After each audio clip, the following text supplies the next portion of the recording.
Howdy y'all, Dean Stilley here from the official home of unofficial Grateful Dead music news, reporting on Dead & Company's summer tour 2022. It's a wrap. It's all over. That went fast. I haven't had a chance to report on a bunch of these last shows, the second half, just too much going on. Kids got out of school and sports camp started and all kinds of other stuff. We were on family vacation. We were in Lake George. It was beautiful there. As I thought I was going to get to see SPAC. That was canceled. Didn't get to see that. We were up there during that time, and all my best goes out to the Mayer family. So I hope Dad's doing good. I hope he's back to full strength and doing okay. So no SPAC. I thought the tour on the whole, I thought was tremendous. I really thought this was a great tour. I don't think there was a single stinker in the bunch. There may have been some that I liked better than others, but I really thought all in all, this was 20 good shows. There was some great ones. Pine Knob I thought was great. We got fucking Madonna. We got Madonna. We got Material Girl Jam there in Pine Knob. We got Supplication Jam. We were trying to throw some Lazy Lightning lyrics over it. That doesn't make it Lazy Lightning. He gave it a shot. That's cute. I thought Philly was amazing. There's been some great shows, and the love that kind of was coming from the stage out was abundant, and the reciprocity of that from the crowd inward was equally as impressive. This was just a great time. I was so excited that I was finally there to be part of some live action at City. So we get the thing started night one. We get Andy Cohen. He comes out. Apparently he's got a night off from interviewing disgruntled housewives in the tri-state area. He takes the night off, and he's going to introduce Dead & Company. He said, "Hello, New York." You know, we need that like we need gout. But anyway, he's a lovable fella, and he's Mayer's friend, so whatever. He can do whatever he wants. Thing starts off with Bertha.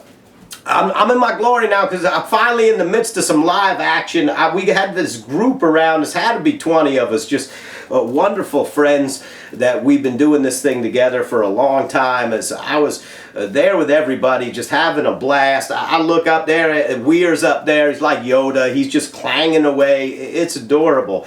And so I'm just thrilled to be part of it. I bust Weir's balls a lot, but musically he's a national treasure. I mean, I absolutely love him. Even when I think the musical decisions he makes are atrocious, and I think he sounds just terrible on a lot of songs, I recognize him as a absolute national treasure musically, and I'm happy to have lived in the same time as him and be able to experience this. Mrs. Weir obviously spent a lot of time on tour this summer. Weir, he looked like he might have got his hair combed twice a day. He might even got it combed at intermission to come back out for the second set. He was well groomed. He looked great. I'm just happy that I was part of it. I'm not even going to go song by song on night one because I don't think it's necessary. I thought the songs were moving along a little bit on the sluggish side, but I really think that Kreutzmann was back, and we have to make sure he's going to have enough gas in the tank to get through this whole thing. And for me, the whole night was about Bill. The whole night, I get it, like a lot of people get critical, my reviews, if I don't like pieces of things that they thought were wonderful or whatever the case may be. And I get when you're there, there's some variables that can't be accounted for by way of stream. And night one was one of those nights. Night one, every time Kreutzmann was on the screen, the whole place erupted. And that was one of those moments that to be part of that and to be there for that, you can't stream that. You can't stream that feeling. And he played into it at first.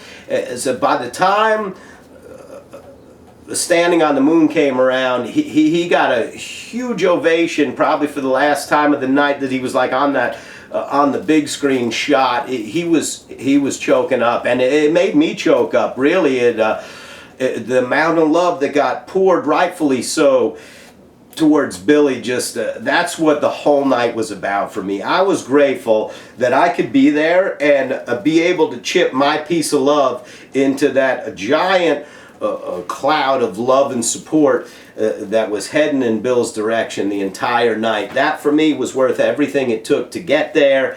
Kreutzmann, we all love him, the OG of OGs. And so to have him be part of that was outstanding. As things moved along sluggishly in the first set, I don't know what kind of drugs young people are doing nowadays, but they ought to learn how to do them better, because there was way too much need for medics. It seemed like every song there was a few more people kind of falling out and stuff like that. As somebody that always has their wits about him at shows, I felt like some level of responsibility for any of the young folks around me that I saw falling out, and there were several of them. And when they went into Birdsong, I'm like, oh shit, this one we're gonna lose a few on this one for sure. We might lose a couple dozen, because that song twists you up and pick you up, throw you down like you're body surfing the waves. It's too big to handle. And I said we're probably gonna lose some of the young ones on this one. I don't know what the young kids are doing, but they should either do less, learn how to control it better, or maybe try something else. I don't know.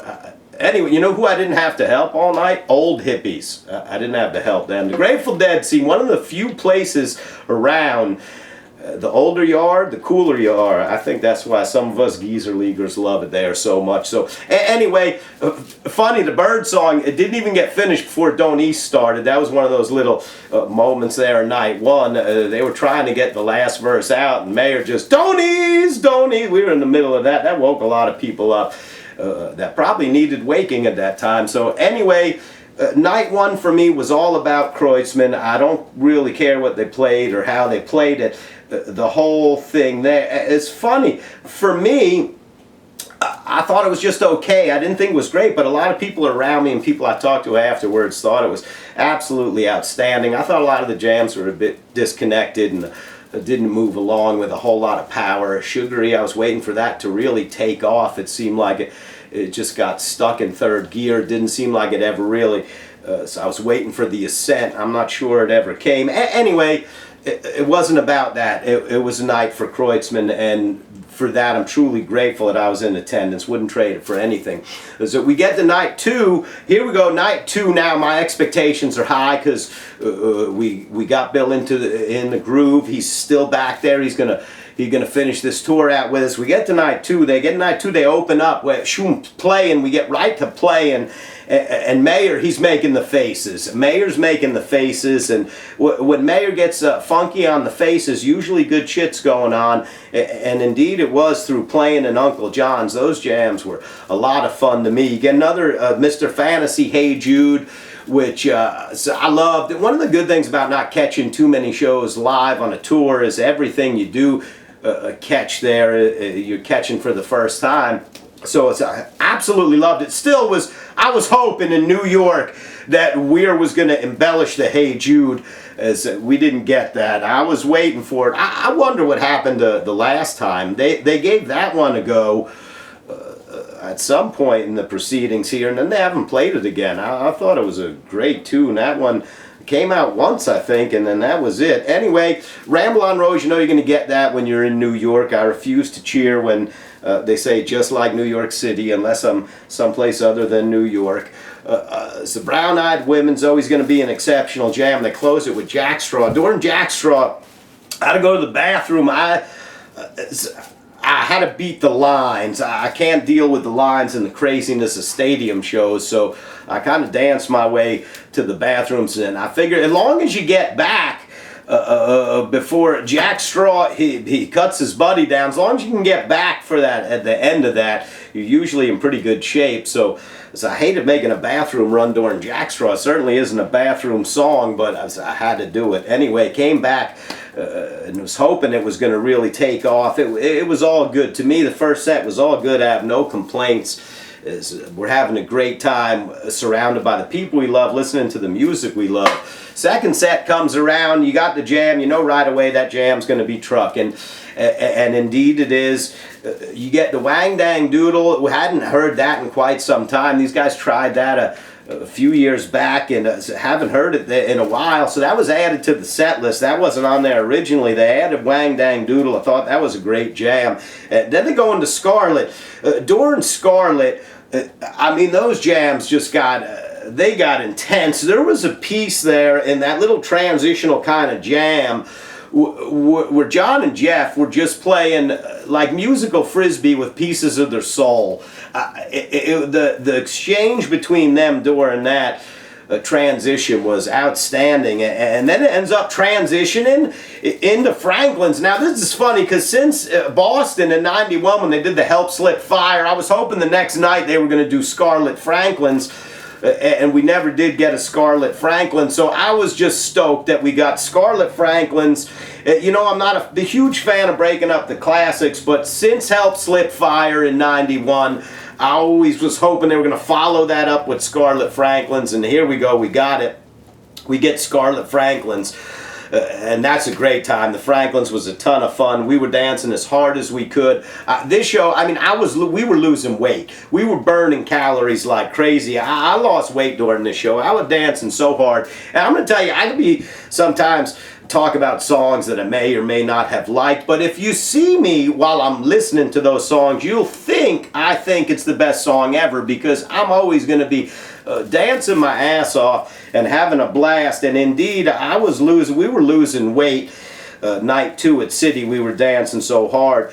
We get to the Stephen, always outstanding, love to hear that. The William Tell was a little bit botched, but that's okay. It was fun that they were playing it.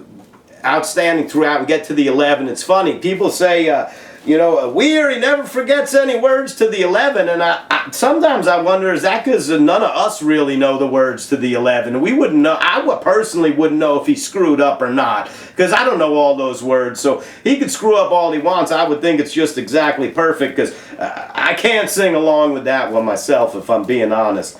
Anyway, there's that. We get drums. I'm thrilled. I'm taking it in. So Mickey up there doing his thing during drums. I've seen commentary before, people talking about, you know, why I'm going to still have to do drums and space and all. Listen, drums might be the most important segment of every show, because what Mickey's doing is Mickey is playing the sounds of the universe. And you may not get that. You may not be in a place where you can get that mentally or spiritually, but Mickey plays the sounds of the universe. And when drums is happening, the vibrational level of all of your cells is being elevated. And if there's an opportunity for healing in so many areas of life, we got to get you vibrating on a higher level cellularly, and get your all your neurological patterns to kind of change a little bit. And that's how change comes about, both spiritually, from a physiological perspective. That's what drums is about. It's what the beam's about. It's what, listen, he's tuning humans. Mickey's up there tuning us. Like someone else may come out and tune a guitar, Mickey's tuning us during drums, and he gets on the beam and makes sure we're in tune and our molecules are proper and we're in alignment as we should be with the universal sound. And so for that, I'll always be grateful. I absolutely love that segment. And even if I'm not paying attention to it, I know that I'm changing whether I'm paying attention or not, and that's the blessing of it all. So that's enough of that. That was a great time. I was wondering, right, because Mayor, he always come out. He's definitely got a stylist back there that makes sure his hair is exactly perfect. I wonder if Mickey goes in there and says, listen, can you mess my hair up and paint a few liver spots on me? I don't know. He looks more and more like Jack Nicholson every day. I love him forever. Mickey, you the man. We get out of space. We get Watchtower. Now, early runs at Watchtower, when they first tried it, I was not a fan of at all. This Watchtower kicked ass. I mean, Mayer blasted off on this thing. This was a lot of fun. There was some hints, I think, at maybe some Spanish Jam stuff in space. It never kind of developed.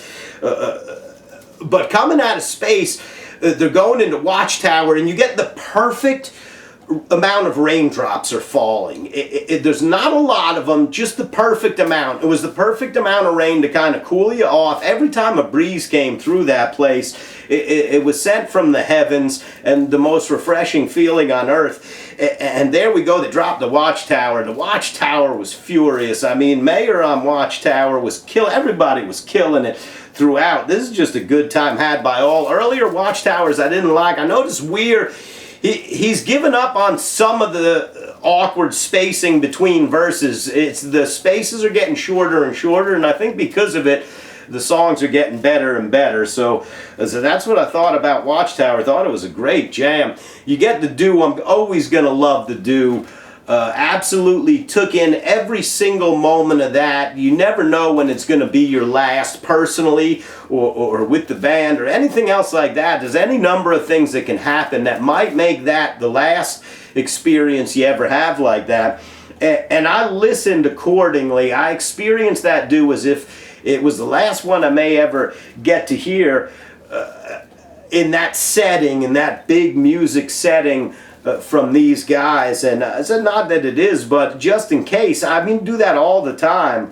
Think this could be it. And if it was, you know, personally, who knows? I could have got hit by a bus leaving the place. You know, you never know when it's going to be your last. So I took that Do in like it could be. And I absolutely loved it. They're not. That's it. It's when the Do is played properly, you don't need really a song after it, and so it was played properly.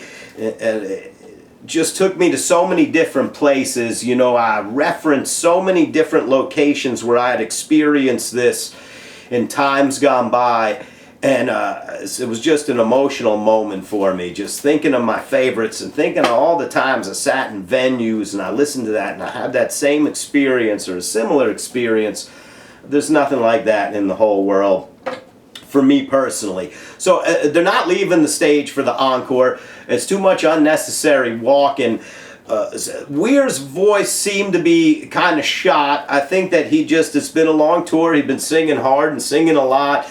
Maybe a little cold came on. I have no idea. I'm not going to pretend like I do, but his voice seemed a little bit rough. They came out, did the deal, and the play and reprise. You'd figure Saturday night because it was Saturday night. To be honest with you, I think Weir just didn't have the scream in him for Saturday night. I don't think he had the money note for that. I don't think he had the voice for it, and maybe that's why they didn't play it. I don't know. I don't know shit. I'm not going to pretend like I do, but if I had to guess, it seemed from the beginning like he was a little strained. His voice was a little bit wore out, and it didn't impact my experience of the show. I figured maybe that's why we got no Saturday night on Saturday night.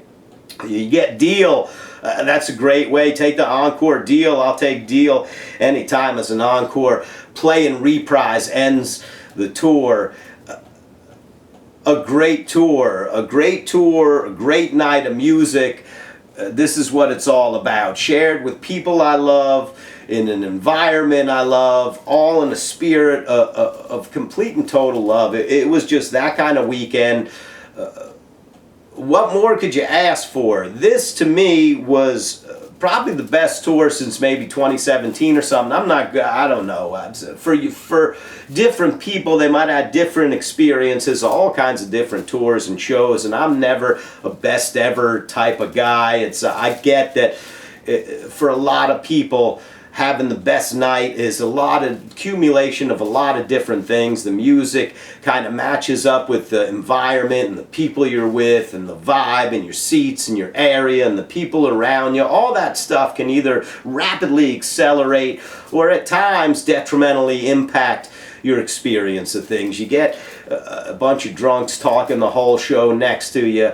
It's going to take away from your experience of a show. You get a bunch of people that are there for the right reasons, dancing with joy just coming from their soul, and you could just kind of feel the love coming from them, and you know, you're in an area that's full of love. It just all makes things that much better. So from a perspective of taking it all in, it was just a great time, a great ending to what I think was a great tour, and I hope we get to do it again. I don't know, I don't like to play rumor mill anymore. I almost can't, because now I actually know a few people, so they get blamed if I find any shit out, so I just keep everything to myself. I have no idea if Dead & Company is done, if they're going to continue. I have no clue. I don't play that game. I have no desire to play that game. I just know what I experienced was well worth the time, effort, and treasure it took to